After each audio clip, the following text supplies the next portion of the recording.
On va retrouver Jean-Noël Barrot depuis New York, où la conférence de l'ONU sur la Palestine a débuté hier, conférence qui se poursuit et dont la France plaide en ce moment pour une solution à deux États. Jean-Noël Barrot, ministre français de l'Europe et des Affaires étrangères. Bonjour, merci beaucoup d'être avec nous sur France 24. Vous estimez donc que la solution à deux États est le seul chemin pour parvenir à la paix. Vous confirmez ainsi la volonté d'Emmanuel Macron de reconnaître un État palestinien. Pourquoi le faire seulement maintenant? Qu'est-ce qui a changé? Eh bien parce que la solution à deux États, qui est la seule susceptible de ramener la paix et la stabilité dans cette région, est en danger de mort. Et qu'il fallait créer les conditions pour qu'elle redevienne crédible.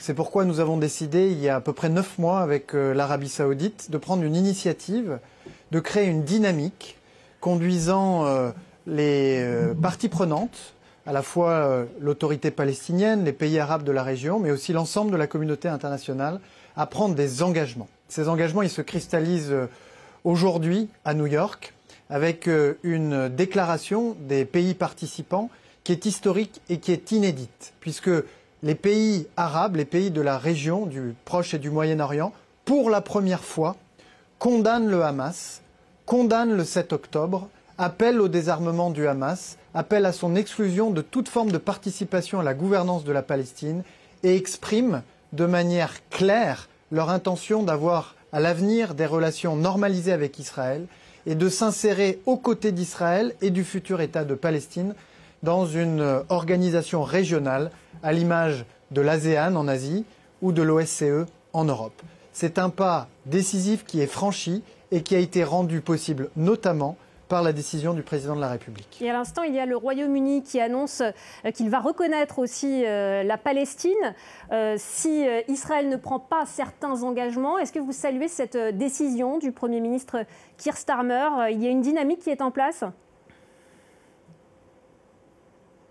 Je la salue. Effectivement, le Royaume-Uni se joint à l'élan qui a été créé par la France pour la reconnaissance de l'État de Palestine, avec ces décisions capitales qui ont été annoncées par la France et le Royaume-Uni, avec les efforts conjugués de toute la communauté internationale rassemblée ici à New York.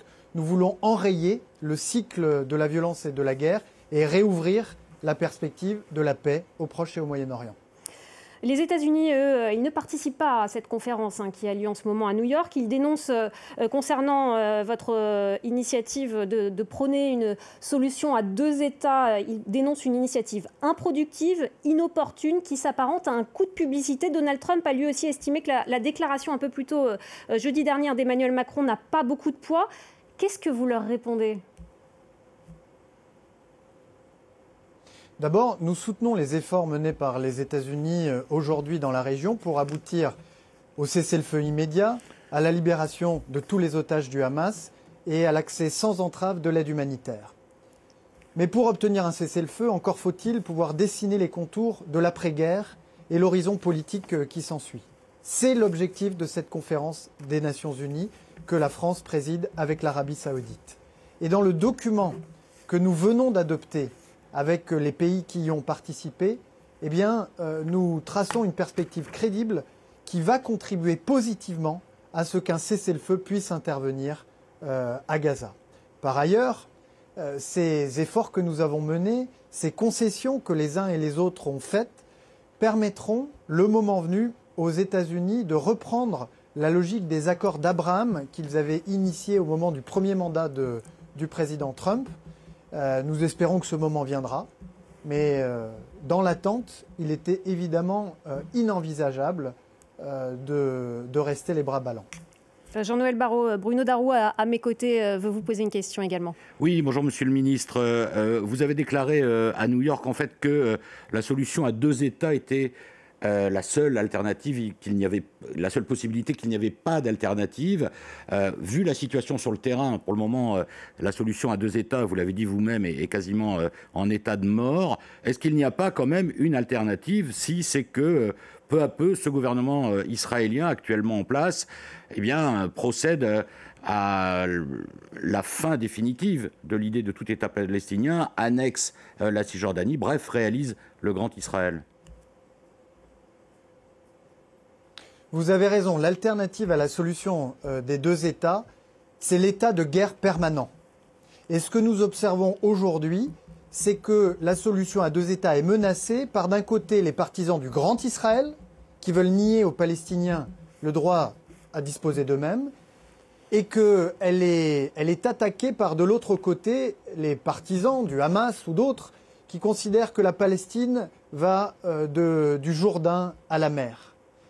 Par la décision historique qu'il a prise, que le président de la République a prise, que le Premier ministre britannique vient de prendre et que d'autres prendront, par les engagements qui sont pris aujourd'hui à New York par les pays arabes, nous donnons raison à tous les autres, au camp de la paix contre celui de la guerre. Nous réouvrons la possibilité d'une paix qui passera par deux États vivant côte à côte en paix et en sécurité, avec la sécurité pour Israël et le droit des Palestiniens à disposer de leur propre État.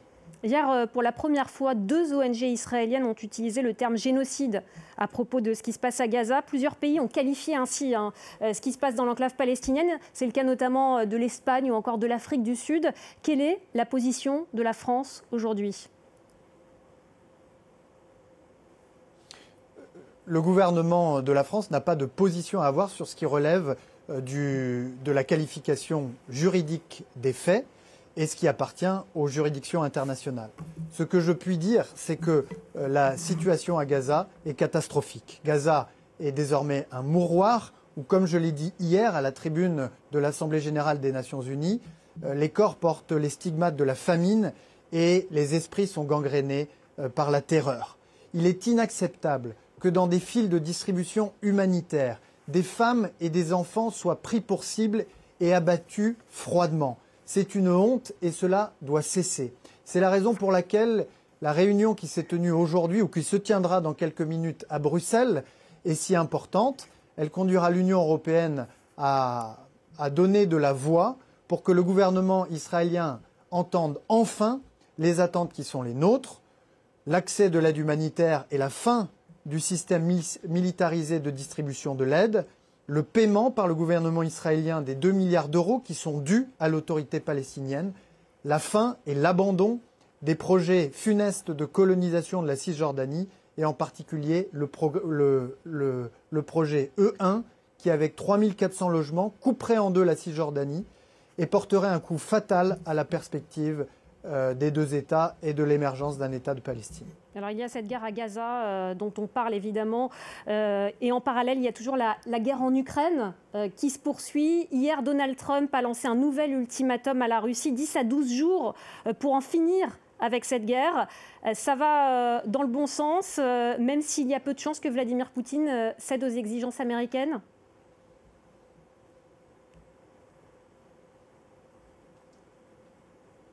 Voilà, vous m'entendez, Jean-Noël Barrot ? Voilà, petit problème de connexion avec New York, Bruno Darroux. Donc on a entendu Jean-Noël Barrot qui n'a pas pu s'exprimer sur les autres sujets.